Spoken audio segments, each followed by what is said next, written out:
Okay, there we go. Aloha, Asian Blazers. We did this earlier. The correct response is Aloha, Agent Marty. Aloha, Agent Blazers. Aloha, Agent Marty. All right, it's late in the day. One more time. Aloha, Agent Blazers. Aloha, Agent Marty. Oh, thank you so much for that warm welcome. So there was some, today we're going to be talking about AI and creativity. It should be extremely fun. There was some doubt that I could actually get on this stage because you see it's 2 feet up. But I said, no, I do CrossFit. Anyone else do CrossFit? Come on. And you do. There you go. One of our panelists. There you go. So I actually do, but I forgot to tell, it's 24 inches apparently. And the box in CrossFit is 24 inches. And we jump on it. But I have lately, because of factors related to my age, I've actually gone down to 20 inches. So I'm not going to try to jump up. I can only make it to 20. So I'm going to actually use these stairs over here. But I want to thank you for coming. You will see on your seats, there is a book for you, your AI Survival Guide, which is written by one of our esteemed panelists. And I will just mention in passing, that there's another book that just came out 2 days ago called Agent Force, written by me. Highly recommended. It's available now on Amazon. In fact, we have the same publisher, probably the same editor. So obviously an extremely discerning editor. All right, let me call my panelists up. Come on up. Put it together for Saul Rashidi and Robert Lopez. Agent Blazers. Thank you. Here we go. These chairs are positioned correctly. Yes. All right, well, thank you both for being here. We appreciate it. I should just briefly introduce myself. I'm Marty Kine, SVP of Strategy for Salesforce Marketing Cloud. I've been at Salesforce 6 years working mostly with the Data Cloud, and now, of course, Agent Force. Everything is all agents all the time. And we will be talking a bit about AI today. If I can ask my panelists just to give a brief introduction. We'll start with you, Saul. Who are you? Sure. I used to play professional rugby.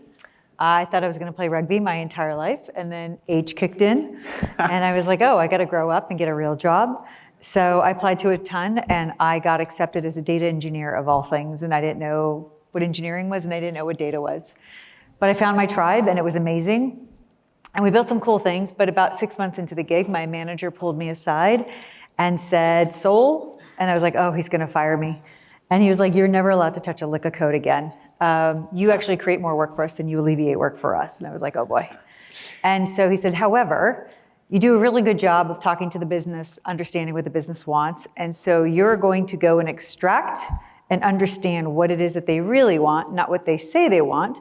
You're going to translate it to our language. We're going to build the darn thing, and then you're going to translate it back. And I was like, great, I'm a glorified translator / gopher. But it turned out to be a superpower of mine because I'm very techno-functional. I could switch gears and kind of talk architecture and engineering, but then I can also talk about strategic priorities and like growth modules and whatever it may be.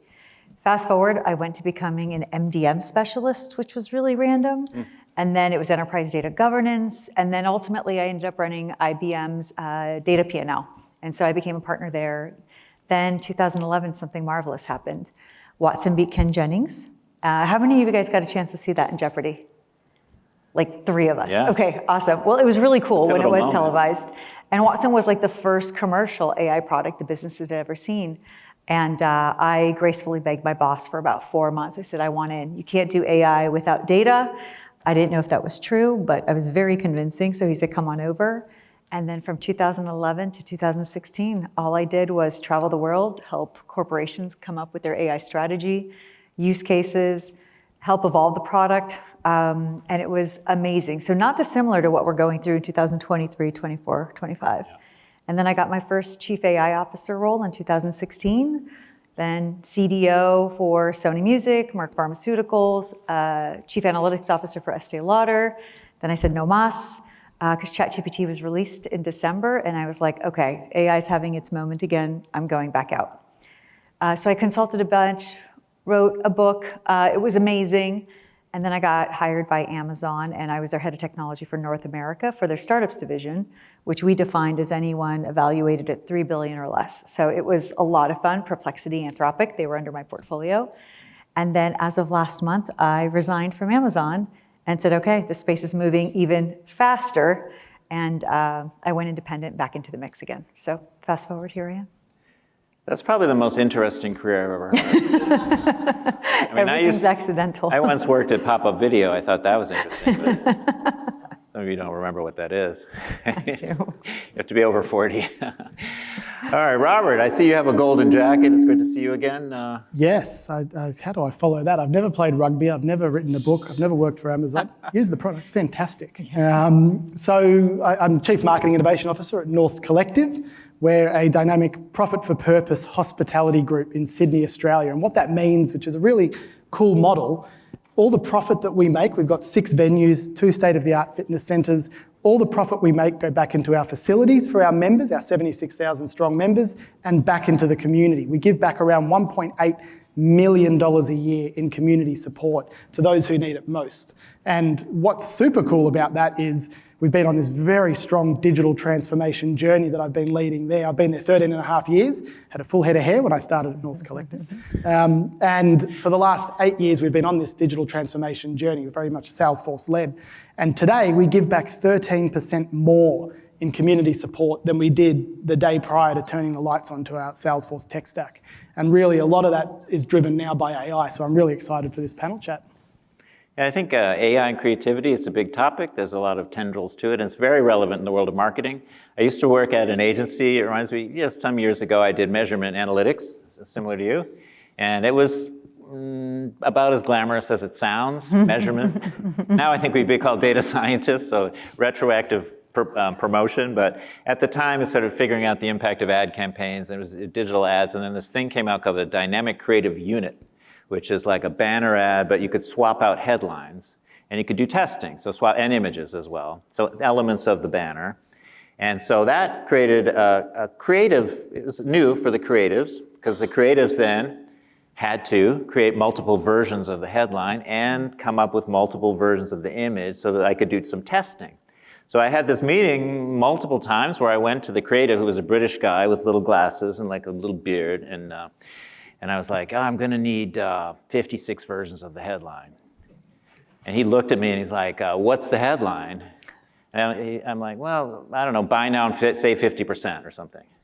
He's like, oh, 56 versions of that. So is that what a guy goes to art school for? I don't think so. Creatives don't like this digital world in some ways, so AI comes along. If you ask AI, robot, to do 56 versions, they'll give you 156. They don't care, and it'll be pretty good. So I think that it's not always a tension between the creative and the robot creative, the human creative. There can be a lot of synergy, positive growth there. So I think I want to start with there's challenges and there's opportunities. And you both have spoken and written, indeed, about both challenges and opportunities in the world of AI and creativity. Let's start with the challenges. So Sol, you have written and talked about the downside of reliance, over-reliance on AI, and something called the Human Amplification Index.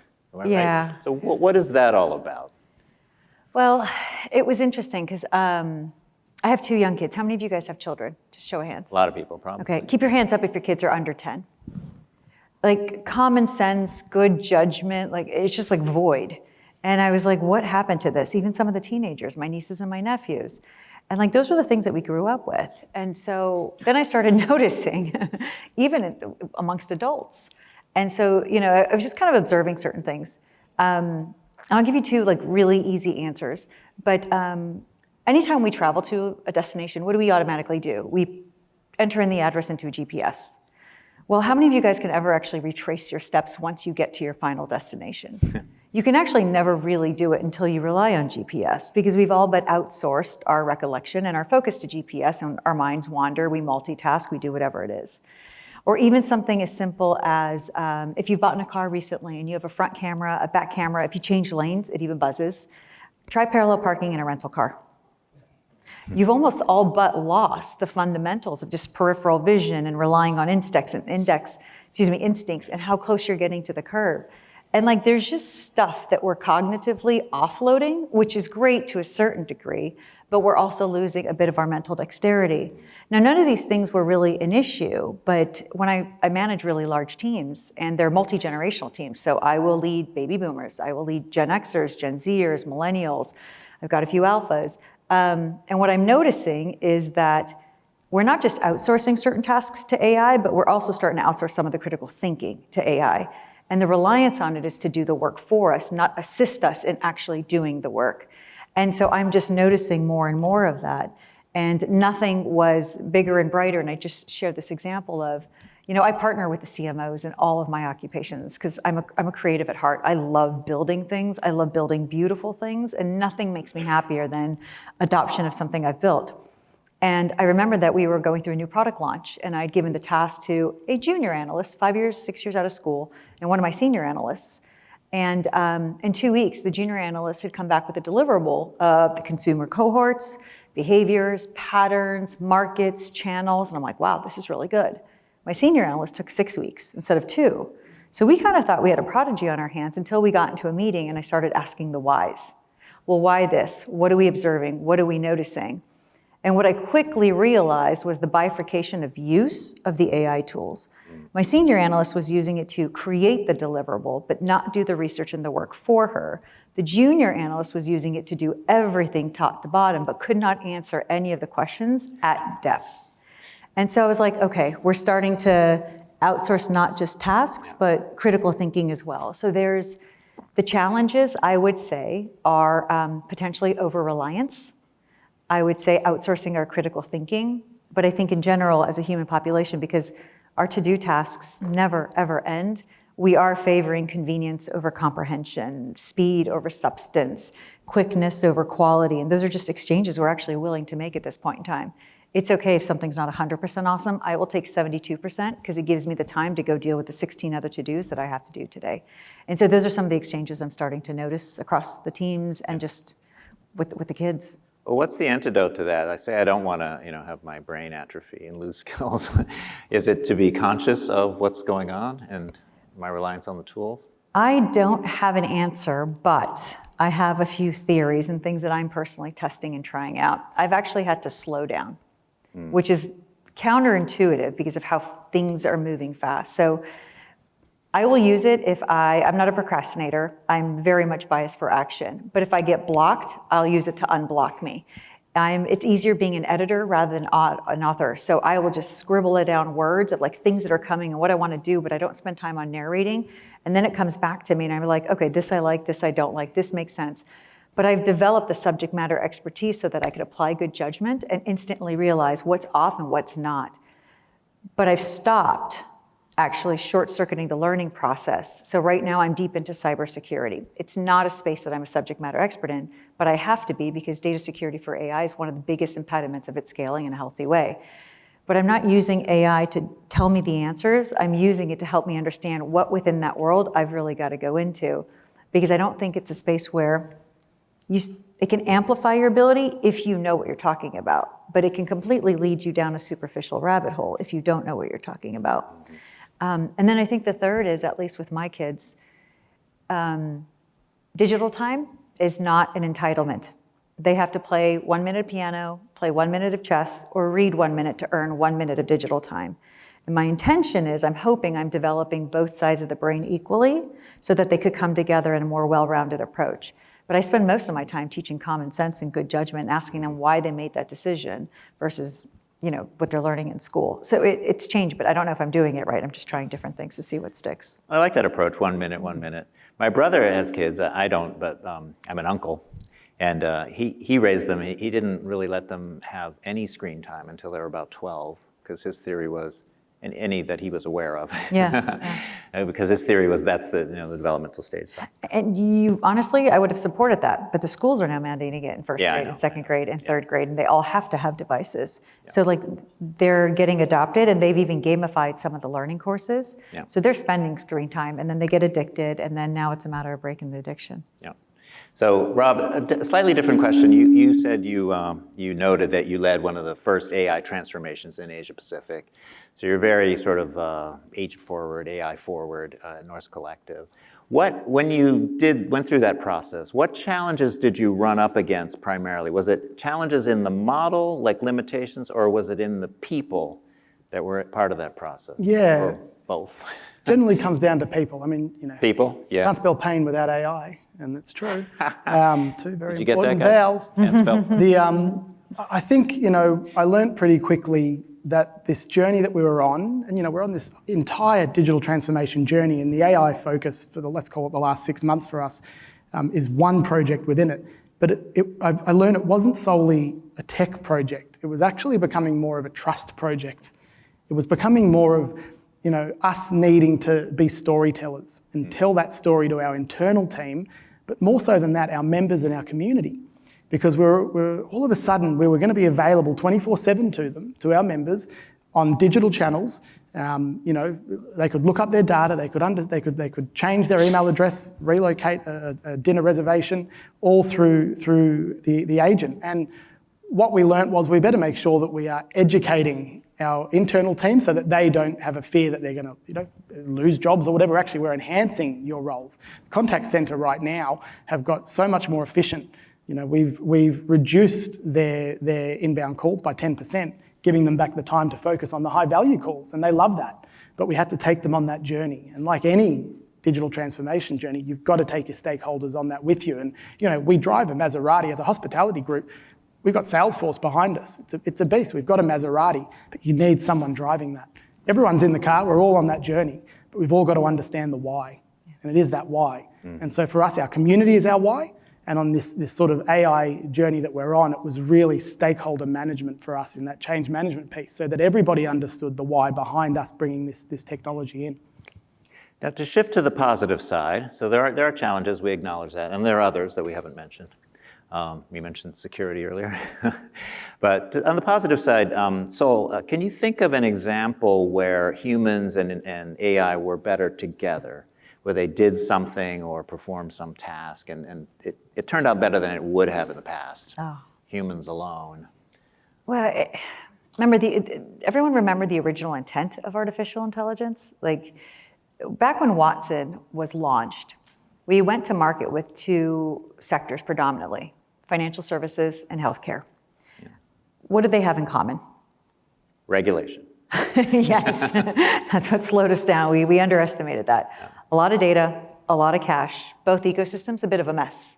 Yeah. And so the intent was really of, how do we aggregate all this information worldwide so that if you have an 8-year-old kid that's suffering from a certain type of cancer at a certain stage, that we weren't applying the blanket treatment of chemo, but we could truly personalize the experience. And that's what the intent was, is how do we democratize the information to the specialists so that they know what to act on and what to operate on.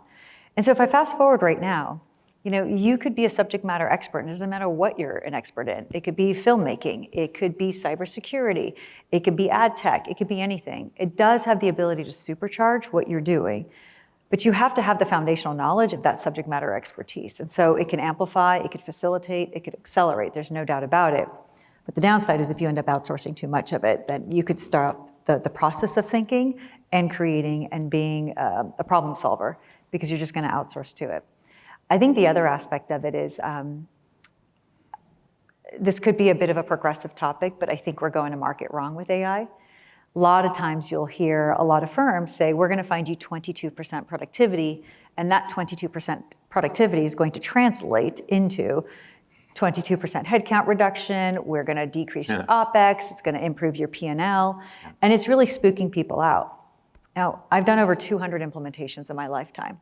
Of those 200, 53 are still in production, enterprise grade. Not all my babies went to college. I'm okay with that.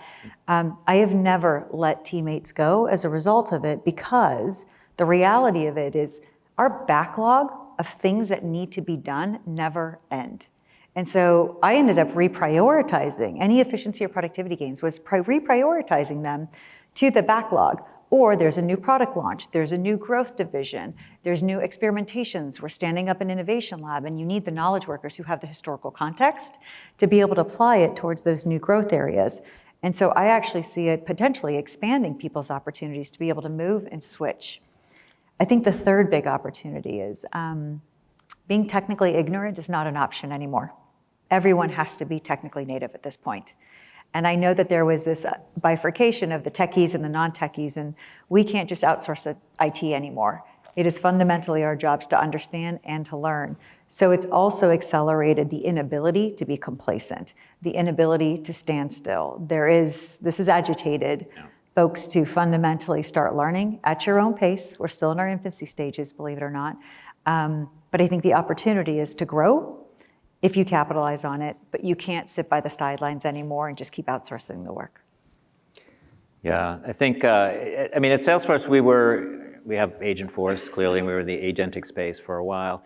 And that question is a live one. What is the impact on the workforce, the creative workforce? Are creatives going to have a role in the future? Will people be losing their jobs? And I actually wrote a whole chapter about it in this book. And I started skeptical. I'm like, I don't know. But if you do research and you read, World Economic Forum and the IMF and economists, Goldman Sachs, a lot of reports on this very topic and studies.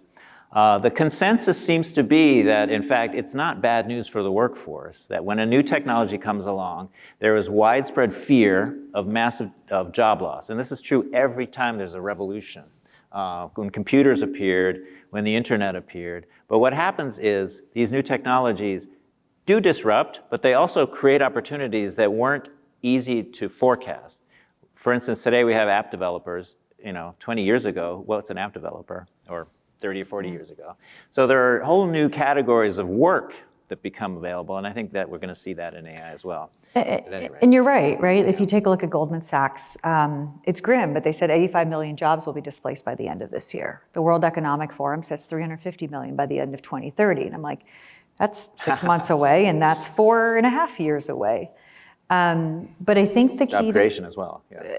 Well, so they're estimating what job creation could be, but those are loose, but they are anticipating job displacement.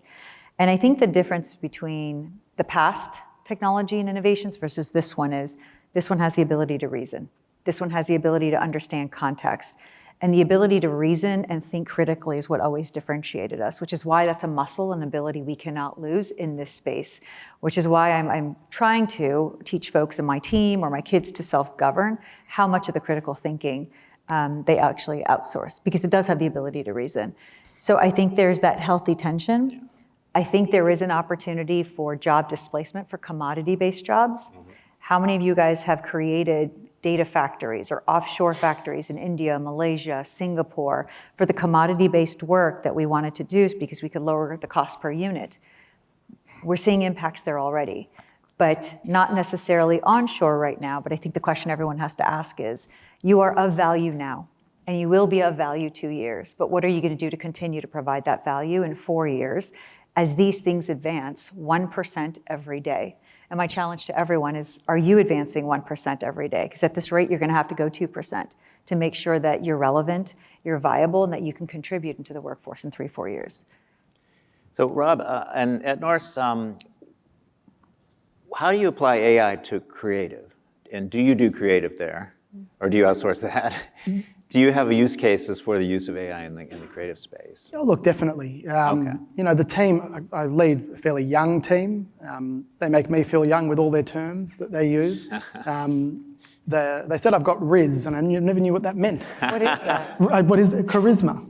What? You do. You do have it. They said, Well, you "You've do got have such charisma. Riz, I don't know. I had no idea what they were That's us. talking about. Especially in that Trailblazer hoodie. In the hoodie, yes. And so leading a young team, I've had to allow them to embrace AI. But, I instilled guardrails, human in the loop. I always say it to them.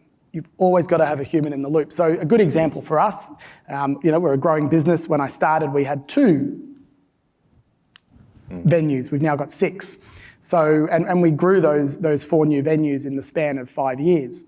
So AI's helped us in terms of gaining efficiency with creative. So we still use, our design teams to create brands, create, brand guidelines, personality, etc. But we feed these into our AI engines to help deliver content much quicker.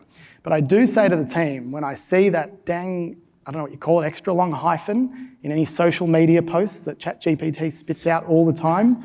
If I see that, I say, you haven't had a human in the loop.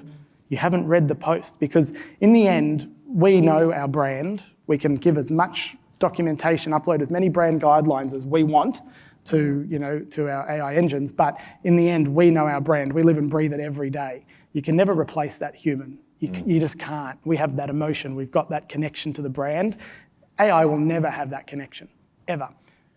Well, I would hope that the one thing we would be able to do better always is being human. I would hope, by definition. If we can't be human more than an AI, then there's something a little bit wrong. But as you point out, though, the definition of human is changing as well.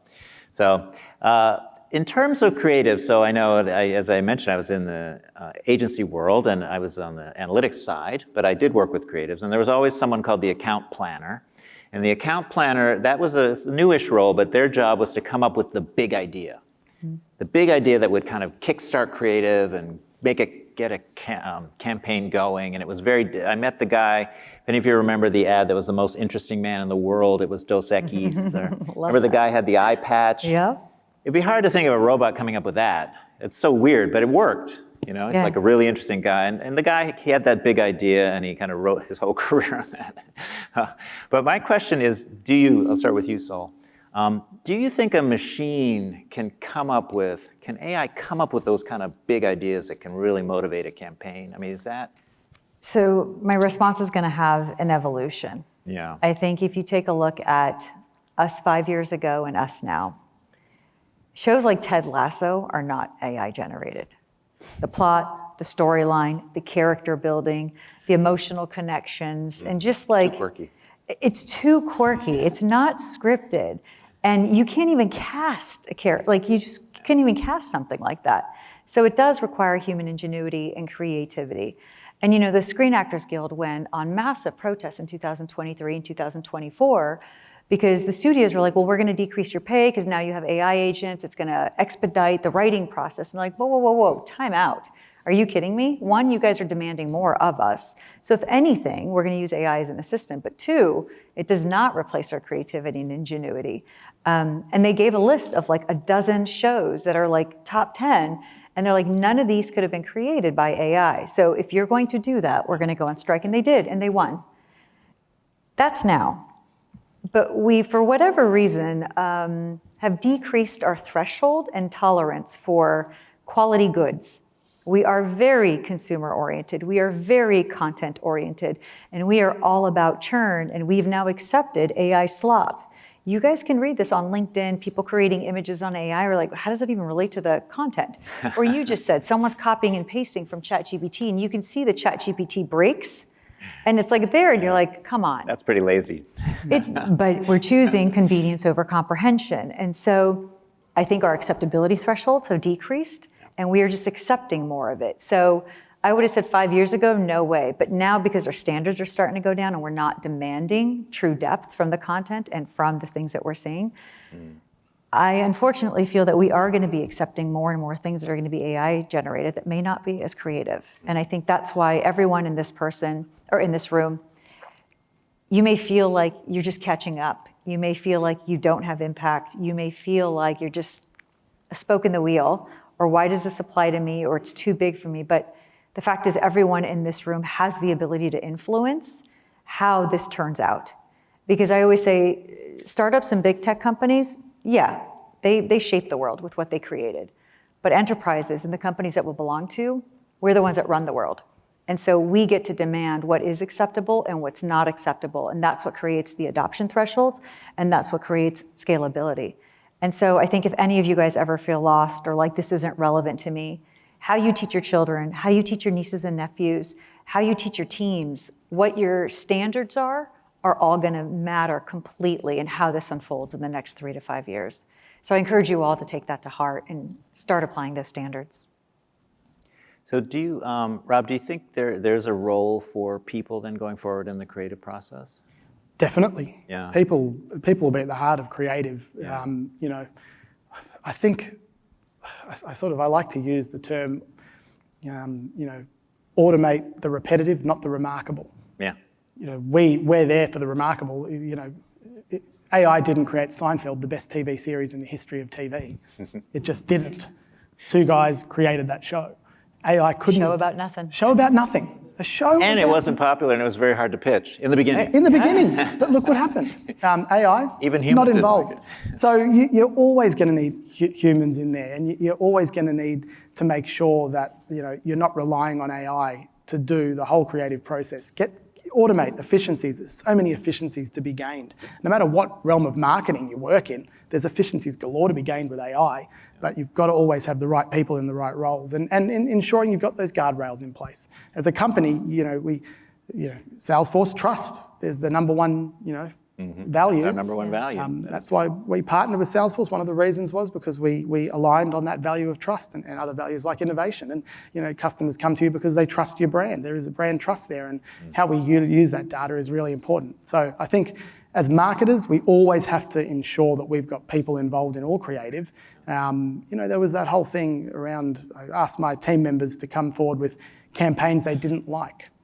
Sorry if Jaguar's in the room, but my team pointed that one out. They said that felt it was so off-brand. Now, I'm not saying they used AI, but there's an example where maybe a human got it wrong. I don't know. Maybe they got it right. There may be enough people out there think the abstract version of Jaguar worked, but obviously it didn't hit the market. Yeah. So there's examples where humans do fail, but that's how we get better. Yeah. We've got to fail to be able to learn and continue to grow as human beings, personally and professionally.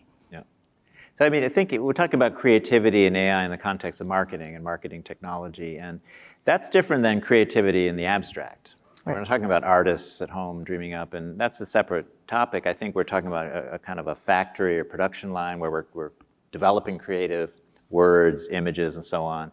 At Salesforce, we think of AI in two different aspects. One is employee-facing, so it's the tools themselves, and the tools are getting easier to use. You can now develop a segment just using natural language where you'd have to know SQL not that long ago. It still works, but you could describe a segment. Yeah. So tools are getting easier to use. The employee-facing piece is, I think, very promising. And there are creative workflows, brief development, description of actually developing personalized emails using AI. You created the template for the email. So there's workflows in creative that's more internal. But then there's the customer-facing piece, which is what people get most concerned about. So it's AI placed in front of your customer. And the future of marketing supposedly are these two-way conversations where a customer will be on your site and they'll be interacting with you in real time with an agent. And that's a marketing interaction. But it wasn't possible in the past because you couldn't hire 1 million people to talk to 1 million customers. So Rob, can I ask you to follow up on your point about efficiency? Where are you seeing the efficiency being gained from AI?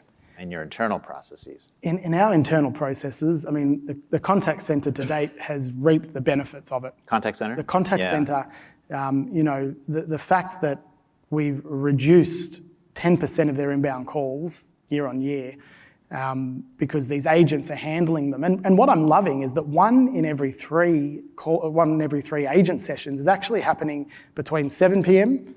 and 8 a.m. when our contact center's closed. Yeah. So that's just showing that our members have wanted to engage with us during those hours, haven't been able to historically. And that's another win from a customer experience perspective for us. We always want to be where our members want us to be. But internally, from a marketing perspective, we've definitely started gaining efficiencies from that hyper-segmentation piece. That's where we're really going to be driving that sort of agent force for marketing internally. We're going to be driving that hyper-segmentation because at the end of the day, cents make dollars, but dollars have to make sense. And we're investing in this, but there's got to be an ROI that comes back. And so whilst we look at campaign level ROI, and it's going well, it can get better through the use of AI. If we're using it to hyper-segment our campaign audiences, we would expect it to know more than we'll ever find out just by using the data and analysis. It will look deeper than we can, and it'll come out and say, here's a segment to target, ideally with this message, and that's when the human comes in, verifies it, creative's done, and the campaign goes out. And we would hopefully see the ROI skyrocket once we go live with it. Yeah. So you've talked about the ROI of, relevance? And the ROI, I wrote this down, culture and relevance. What is that? That's all? Either one of you. ROI of me. culture or relevance? Yeah, I think in the both. end, in marketing, our biggest currency is trust and transparency. And so we as a company have to remain relevant while remaining trusted. And so last year we went live. It's on our website, norsecollective.com.au, with our ethical personalisation policy. Now we're enhancing it and adding a couple more pages around the AI piece. It comes back to what I said in the beginning around the data. We house a lot of customer data. And that customer data has allowed us to remain relevant. We're sending steak promotions to members who've purchased a steak, not to vegetarians now. Funny that, isn't it? We've had the data for decades. Probably work better. Yeah, and it has. You watch the steak sales go through the roof. Yeah. But the tofu salad's doing really well too. And so, that sort of ROI on relevancy for us is really important because, our model needs our members to engage with our business. The more frequency, the more times they frequent our venues, and the more they spend, the more we can give back to the community. So we're really focusing on how we can remain hyper relevant to them. So let me follow up on one point, Saul, for you. This point about ethics and big topic, ethics and AI. But what is the duty of a marketer or an enterprise to communicate with their customers, the extent to which they're using AI, or how they're using it, or is there some kind of a way we should approach that? That's a big question. It requires happy hour. Yeah. I assume transparency. I mean, you hear all the words, right? Yeah. Ethical AI, responsible AI. You have to have transparency. You have to have lineage. I think at the end of the day, while we are making this transition, and I mentioned it in a conversation earlier today, like this generation, by the way, with the exception of a few folks that may not have pushed 40 yet, I see that. We are the generation that, quite frankly, was there when email was released, when mobile phones were not suitcases and everyone had a Motorola Razr, and that was like the cool thing to have. Yep. And then mobile apps, and then everyone had access to the internet, and Web 3.0, and metaverse, and blockchain, and now we're getting to go through this transition. And it's pretty cool seeing some of these massive, like critical mass capabilities change the way we function as humans. But in this particular case, and compared to the prior ones, we always knew who created those inventions. We always knew who had the IP. We always knew the source. We always knew where it came from. And there was an element of integrity that was just demanded. But I think where things are getting blurry right now is you can't run into an air molecule without someone saying AI powered, AI engine, we are AI. And they are charging a premium on it, whether it is AI or it's a bunch of SQL scripts running a massive business tree decision rule behind the scenes. And like we're just not as being forthright, if you will, because everyone's trying to capitalize on where the space is going. AI washing. So there is an element of AI washing, 100%. So I do think that while we are going through this transition and you are providing a product or a service to a consumer, it is in our best interest to let them know that, by the way, this is AI powered, this is AI supported. Because quite frankly, if they have a great experience, it makes everyone not as afraid or as resistant towards adopting it and using it. But two, you're being transparent because you also have to provide another optionality of connecting and conversing. Because depending on the generation that you're working with, and you may not have their data served up, they may not want to talk to a chatbot. That may freak them out if they are 58 years old or 69 like my mother. They know how to text, they know how to email, but they want nothing to do with robots, but yet they've been a loyal customer of yours for 17 years. And so those are some of the things that you have to know, those nuances. So for me, I think it's always a great idea, and I've worked with a few different brands, of just being transparent about it and then giving them the optionality to continue so that you can continue to give them that option. It's no different than, remember we were selling products in brick and mortar. Then we went to commerce, we were selling products online. Now we have to provide products both brick and mortar and online, purchase, return, anywhere you want to. Mm-hmm. It's that bimodality and that optionality that gave the consumers the buying power. And quite frankly, it helped a lot of organizations. So I think if we can apply that same model towards anything that's AI powered or driven and giving the consumers the option to choose, it'll only deepen brand loyalty. That's great. Yeah, this has been a very interesting conversation. I think it's a big topic. It's one that's evolving very quickly. I mean, it was only yesterday GPT-3 came out and changed everything, and look what's happened. There's Agentforce, products, whole company, the 4,000 different companies in marketing that are startups focused only on these capabilities that just existed about 2 years. There was a GPT-2, by the way. Any of you use it? Yeah? That was for the red team. Yeah. And like they had... It didn't quite work. 3 was much better. Well, it's funny that you mentioned that, Yeah. Arnie, because there are stats that the MarTech space boomed in 2011. And when it boomed, there were 140 players. Fast forward to 2025, there's over 16,000 MarTech tools. It's grown 9,252% in a matter of 13 years. And of those 9,000-ish tools, 67% of them are saying they are AI-powered or AI-based engines. Just to give you an indication of the scale and speed and like the gravity of which it's moving. I'm AI-powered, by the way. We all are. Neural networks, it's funny, if you want to understand neural networks, apparently the best way to do it is to study the human brain because they're closely related. It's a little spooky in a way. All right, so let's wind it out here. I just have one final question to our panelists, and thank you both for being here, and thank you for being such thoughtful panelists on this topic that is, we just basically started the conversation. It will continue over many, many years and even beyond. My last question is, when we're thinking about Monday morning, so you have a lot of people here interested in AI and creativity and workflows and efficiency and all that stuff. Next Monday, is there any one thing you would advise them to think about doing, to focus on, or to do? Sol, start with you. So I got to a point where I was doing 10 hours of Zoom every day. If I'm not on the road and visiting, I'm back to back to back to back. I called it Zoom doom. Like it was just, my eyes would glaze over. I was exhausted by the end of the day. I had to take a walk, but even with the walk, I could not shake things off. And then also I was falling behind on the work I had to do. And I was falling behind on reading and growing. And I have like this to-do list of YouTube videos, tutorials, books I wanted to read. And so I made 2 adjustments. And if any of these resonate with you, I would try it. The first is, now I'm a lark, not an owl. I wake up early in the morning. But I used to wake up at 6:45. Now I wake up at 5, maniacally, and it doesn't matter what time I go to sleep. I use that 1 hour in the morning to slow down. Cup of coffee, feed the cats, any articles that I've been wanting to, and I prioritize them. I read the book. It level sets you and grounds you for the thing that's about to hit you the rest of the day, and it's absolutely needed just to kind of keep you sane. I think the second aspect of it is no matter how much time you give to your boss, your teammates, your corporations, your companies, they're always going to want more.